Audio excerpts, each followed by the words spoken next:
Tadi ya, luar biasa. Ini adalah merupakan sesuatu yang menyenangkan hati Tuhan. Saya merasakan itu, saudara. Walaupun memang masih belajar, tapi saya percaya bukan masalah belajarnya yang dilihat Tuhan, tetapi kesungguhan hatinya, ya, untuk mau melayani Tuhan.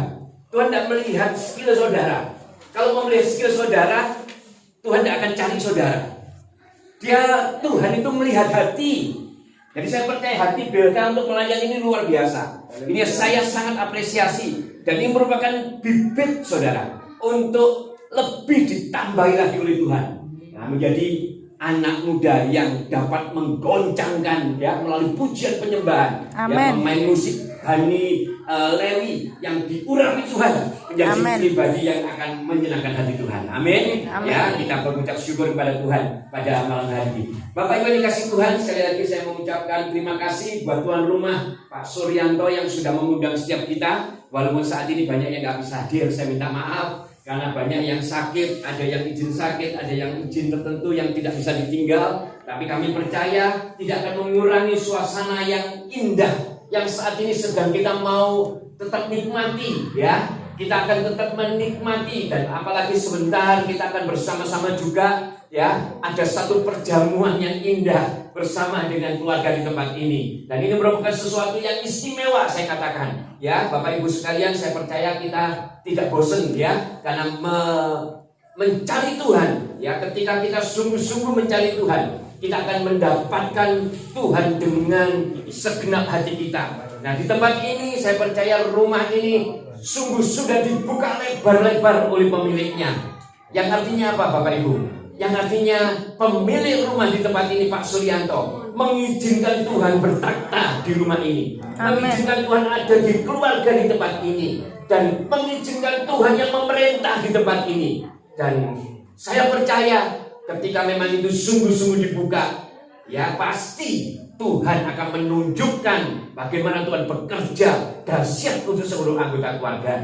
Dan ini saya percaya sudah dirasakan oleh keluarga tempat ini. Dan saya mau malam hari ini kita akan sama-sama juga merupakan hari yang istimewa, merupakan satu ucapan syukur. Ya, yang pertama ucapan syukur buat Kenneth, di mana Tuhan tambahi usia. Saat ini merayakan ulang tahun, ya, di mana Tuhan tambahi usia. Sebetulnya memang kalau ada pertambahan usia ini, sebetulnya kalau saya katakan itu sebetulnya bukan pertambahan, sebetulnya pengurangan, saudara. Karena apa? Karena istilahnya kan kita umurnya berkurang, saudara. Tetapi karena kita kumpul ini bukan untuk memperingati itu, tapi kita berkumpul, kita berdoa dan kita mengucap syukur. Itu yang Tuhan mau. Ya, ucapan syukur kenapa? Karena sampai usia sekarang Kenneth ada dalam tuntunan Tuhan. Bahkan kita menyerahkan untuk tahun-tahun berikutnya Kenneth ada di dalam perlindungan, penyertaan, bahkan ada di dalam rencana Tuhan. Ya, itu yang keluarga ini inginkan. Dan saya percaya kalau kita semua di tempat ini sungguh-sungguh bersehati, keluarga yang takut akan Tuhan, dimulai oleh imam di dalam keluarga, yaitu Pak Suryanto sebagai imam yang membawa seluruh anggota keluarga untuk menjadi pribadi-pribadi yang takut akan Tuhan. Saya percaya keluarga ini pasti akan menjadi keluarga yang diberkati Tuhan. Ya, ini yang harus dilakukan memang, saudara, sebagai kita orang-orang percaya. Karena kita ini sebagai orang-orang kepala rumah tangga itu adalah imam di dalam keluarga. Ya, oleh sebab itu kita harus menjalankan fungsinya dengan baik. Nah, saya mengucap syukur di tempat ini, di rumah ini, imamnya, ya, mengizinkan Tuhan mengambil alih sebagai nahkoda di dalam keluarga untuk dapat membawa seluruh anggota keluarga, ya, di dalam biduk rumah tangga ini menjadi orang-orang yang menyerahkan semuanya di dalam tangan Tuhan. Tuhan yang menjadi nahkoda. Ya, dan itu satu hal yang luar biasa. Nah, Bapak Ibu yang kasih Tuhan, mari sekali lagi setiap perkumpulan orang percaya pasti ada firman Tuhan, ada puji-pujian dan ada firman Tuhan. Saya tidak akan terlalu panjang, saya sudah ngomong sama Pak Sur, tidak terlalu panjang, tapi saya akan memberikan beberapa hal karena sebentar lagi kita akan ada lakukan juga beberapa permainan untuk lebih mengakrabkan lagi. Ada sesuatu yang mau dipersembahkan oleh keluarga ini untuk setiap kita. Ya, mari kita sama-sama buka, saudara, Alkitab saudara atau HP daripada saudara yang ada Alkitabnya. Kita lihat di dalam Amsal 3 ayat yang pertama. Ya, saya mau membaca ini ayat pertama dan yang kedua. Demikian firman Tuhan. Hai anakku, janganlah engkau melupakan ajaranku, dan biarlah hatimu memelihara perintahku, karena panjang umur dan lanjut usia serta sejahtera akan ditambahkannya kepadamu. Bapak Ibu dikasih Tuhan, kalau saudara perhatikan ayat ini adalah ditulis oleh seorang yang sangat dikasih Tuhan, merupakan orang yang punya hikmat yang luar biasa, sehingga di dalam ayat ini dia menyebutkan bahwa dengan anak keturunannya dia mengatakan, hai anakku, janganlah engkau melupakan ajaranku. Penulis dari kitab Amsal ini memberikan kepada setiap kita juga tulisannya di dalam Alkitab Perjanjian Lama itu mengatakan bahwa hai anakku, janganlah engkau melupakan ajaranku, dan biarlah hatimu memelihara perintahku. Saudara, kalau saudara perhatikan, ada apa dengan ayat ini? Seolah-olah penulis daripada kitab Amsal ini menyatakan bahwa turutilah ajaranku, bahkan dikatakan peliharalah perintahku.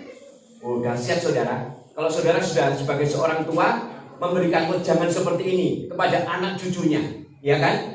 Apa sih sebetulnya istimewanya sehingga kok sampai ditulis di dalam Alkitab dan merupakan juga pedoman buat setiap kita, ya, yang mengatakan bahwa haruslah kita anak-anak daripada penulis dari kitab Amsal ini supaya jangan melupakan ajaran daripada penulis kitab Amsal ini, juga janganlah dan teruslah memelihara perintah dari penulis kitab Amsal ini. Ya, ada apa? Gitu saudara ya. Ayo kita lihat sekarang saudara ya. Kita mundur di dalam Amsal 2 ayat yang pertama. Nah, ini dikatakan seperti ini.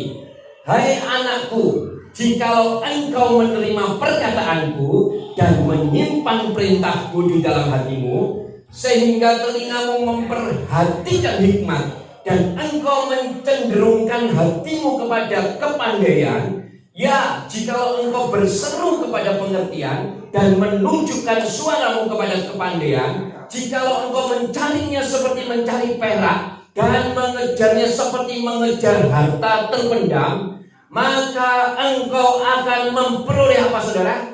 Pengertian tentang takut akan Tuhan dan mendapat pengenalan akan Allah.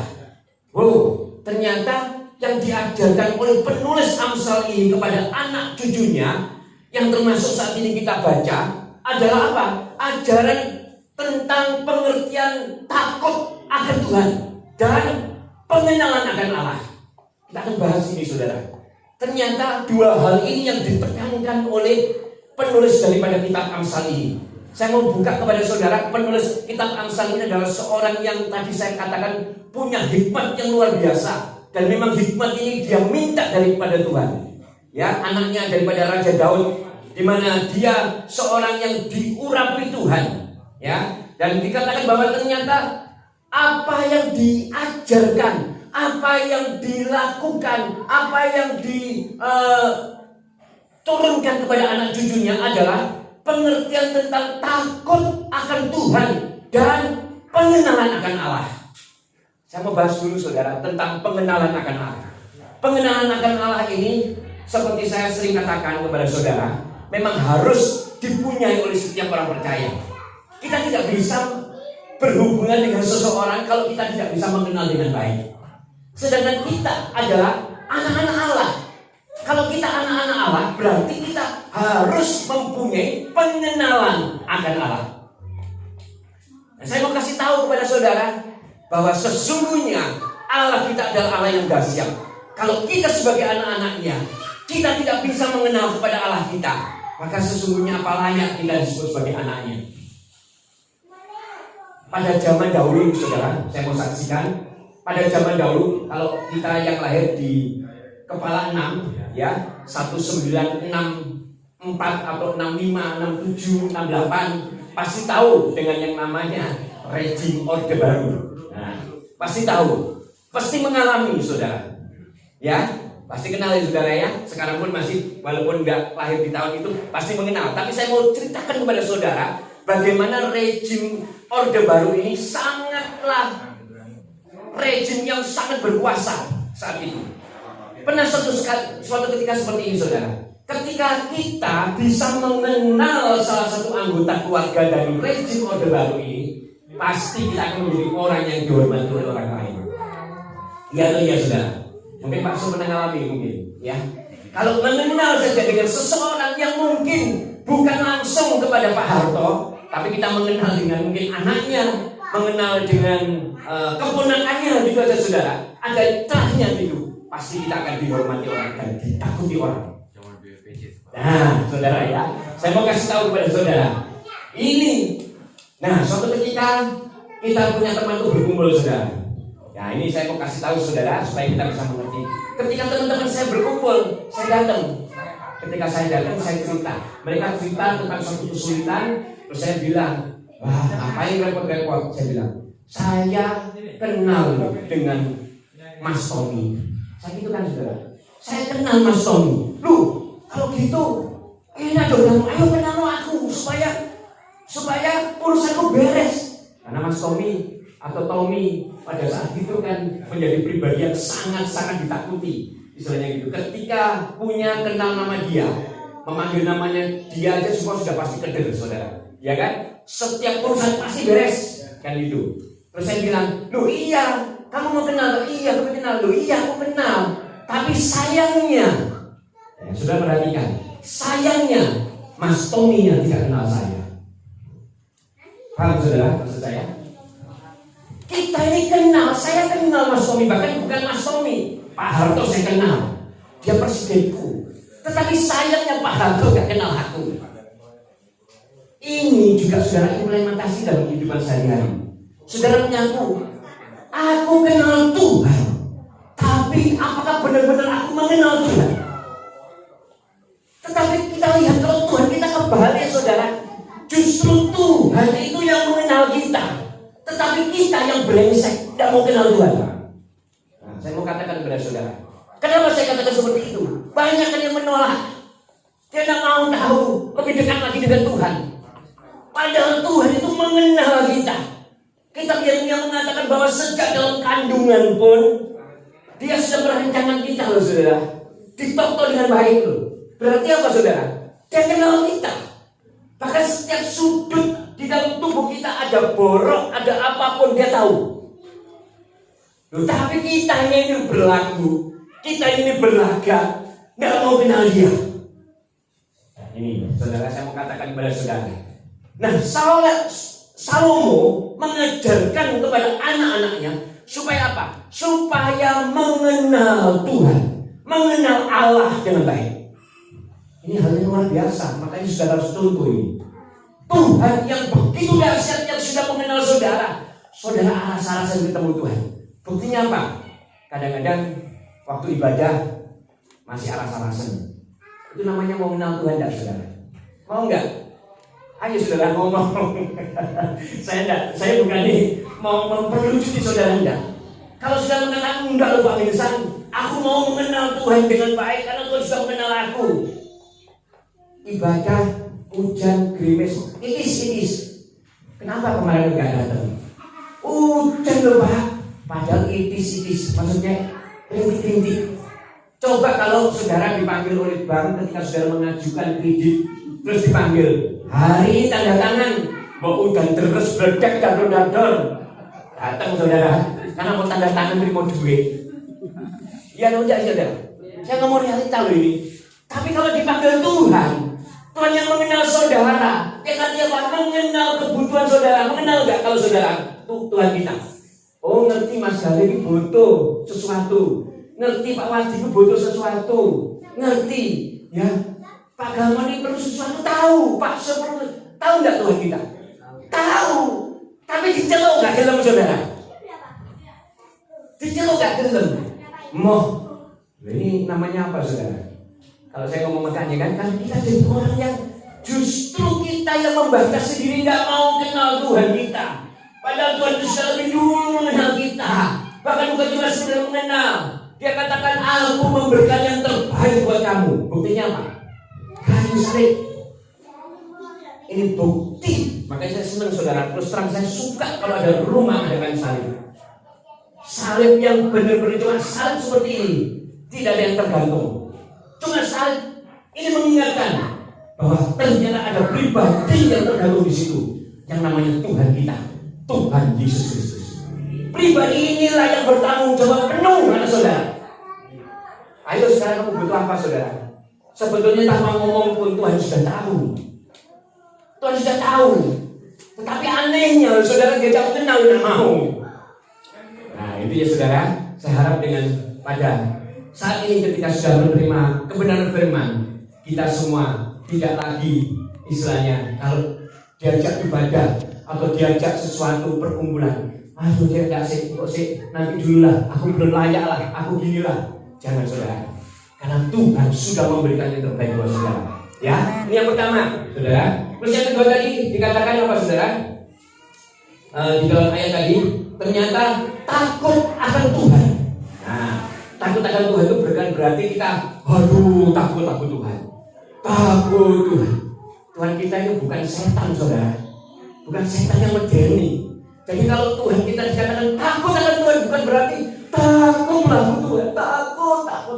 Enggak, saudara.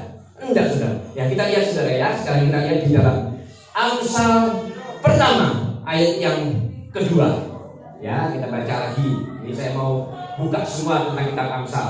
Untuk mengetahui hikmat dan didikan, untuk mengerti kata-kata yang bermakna, untuk menerima didikan yang menjadikan pandai serta kebenaran, keadilan dan kejujuran, untuk memberikan kecerdasan kepada orang yang tak berpengalaman, dan pengetahuan serta kebijaksanaan kepada orang muda.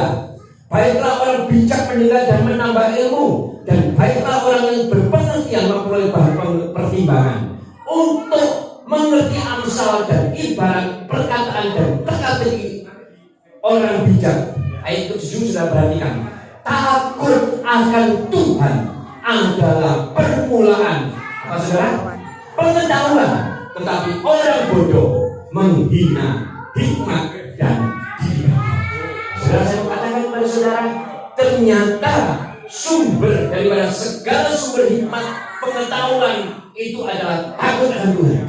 Amin. Yang nanti saya katakan apa, saudara? Percuma saudara katakan menjadi S2, S3, S4 kalau saudara tidak takut akan Tuhan. Saudara bukan masalah itu, saudara. Haleluya. Percuma saudara jadi profesor, ya. Bukan S4 itu, Pak. Percuma saudara menjadi orang pinter, orang yang jago segala sesuatu kalau tidak takut akan Tuhan. Ya, anak-anak dengarkan ini. Jadi orang yang pinter, yang pandai, percuma kalau tidak takut akan Tuhan. Kenapa? Kita tidak takut akan Tuhan. Kepintaran kita pasti menjadi kepintaran yang semu, yang ujung-ujungnya juga akan membawa malapetaka buat setiap kita. Banyak tahu saudara orang-orang yang tidak takut akan Tuhan, orang yang korupsi, yang pintar-pintar, gelarnya berjentrek-jentrek itu saudara. Ya contohnya ketua MA yang dulu pernah dicokok, ya bupati, apalagi semua orang pintar-pintar ya, semua punya gelar ya. Tetapi ketika dia tidak takut akan Tuhan, ujung-ujungnya juga S4, ujung-ujungnya juga bui, ujung-ujungnya juga di penjara. Nah, yang artinya saudara-saudara ya, anak-anak dengarkan. Kalau engkau mau menjadi pribadi yang benar-benar pintar, benar-benar pandai, yang pertama kali harus lakukan, takutlah akan Tuhan. Amin. Kalau tidak takut akan Tuhan, percuma. Seperti saya katakan, punya gelar berjentrek-jentrek sampai 1 lembar pun. Kalau kita lihat kan banyak saudara ya, orang-orang dunia itu mengejar gelar ya. Wah, saya kadang-kadang mau menyebutkan gelar ini sampai tidak bisa, mungkin saking panjangnya. Tapi saya katakan percuma kalau tidak takut akan Tuhan. Ya, saudara, ini satu hal yang harus juga menjadi PR buat setiap kita orang-orang tua, punya anak-anak atau punya cucu. Jadikanlah mereka orang-orang yang takut akan Tuhan. Amin, saudara. Amin. Makanya saya bersyukur di tempat ini. Saya punya saudara Pak Suryanto membawa anak-anaknya menjadi pribadi yang bisa takut akan Tuhan. Yang pertama diajari untuk mengenal Tuhan, yang kedua diajari takut akan Tuhan. Ini luar biasa. Makanya saya sering kan ngomong ya beberapa orang, Pak gimana ya sakit? Bisa Pak? Ajak terus. Orang itu, anak itu kadang-kadang mendengar sesuatu yang mungkin sekarang dia belum mengerti. Seperti sekarang mendengar firman, dia belum mengerti apa sih ini arti firman. Tapi sesungguhnya firman itu sudah bekerja di hidupnya. Firman itu sudah bekerja di pribadinya. Dan suatu saat dia akan mengerti. Ternyata firman itu memang bekerja atas hidupnya. Nah, saya menghimbau kita semua seperti itu. Ya, anak-anak yang belum mengerti apa-apa, seolah-olah percuma Pak Wilson Pak jangan gereja tidak ngerti apa-apa, bahkan ngerusui. Saudara, saya terus mendorong. Dulu kayak seperti ini, kalau saya ngomong kurang apa saudara? Saya lagi khotbah enak-enak saudara. Saya tadi pagi sampai mau cari mana ya filenya ada. Saya lagi khotbah, datang dulu. Wah ini apa itu? Ya, ada yang bilang saya tak gendong sana khotbah, tak gendong tangan. Ya, ada masanya. Loh itu apa? Tidak boleh. Tidak apa. Karena anak itu Tuhan Yesus pun tidak akan pernah menyuruh orang itu pergi kok. Biarkan anak itu datang kepadaku. Akan sesuai dengan umurnya saudara. Saya dulu punya anak, saya sering saksikan kepada saudara. Ketika sekolah minggu datang, ada satu anak yang saya katakan ini orang ini memang aktif banget. Datang langsung bawa pedang-pedangan ya saya sering. Wah, zaman waktu itu ada Tuliongto itu pendekar ulat sutra. Wah, saya sakit mulus dada. Aduh, kenapa kalau kena koncone yang lain? Wah, ya apa saudara? Dia main sampai-sampaikan gini. Ya betul itu bukan pedang sungguhan, tapi kan berbahaya juga kan, walaupun cuma dari apa namanya, dari plastik atau dari apa, ya kan saudara? Tetapi biarkan saudara. Memang itulah anak-anak. Makanya kita sebagai orang tua wajib untuk memperkenalkan Tuhan. Wajib bagi kita untuk membuat anak-anak untuk supaya dia punya takut akan Tuhan. Maka ketika dia mencapai pendidikan demi pendidikan, ya, pendidikan demi pendidikan, dia akan tahu, oh, kalau aku takut akan Tuhan, aku akan punya hikmat. Dan hikmat ini adalah hikmat yang datangnya memang daripada Tuhan. Aku akan pakai apa yang aku dapat dari sekolah ini. Aku akan menjadi pribadi yang jujur, yang takut akan Tuhan. Pasti akan diberkati kehidupannya.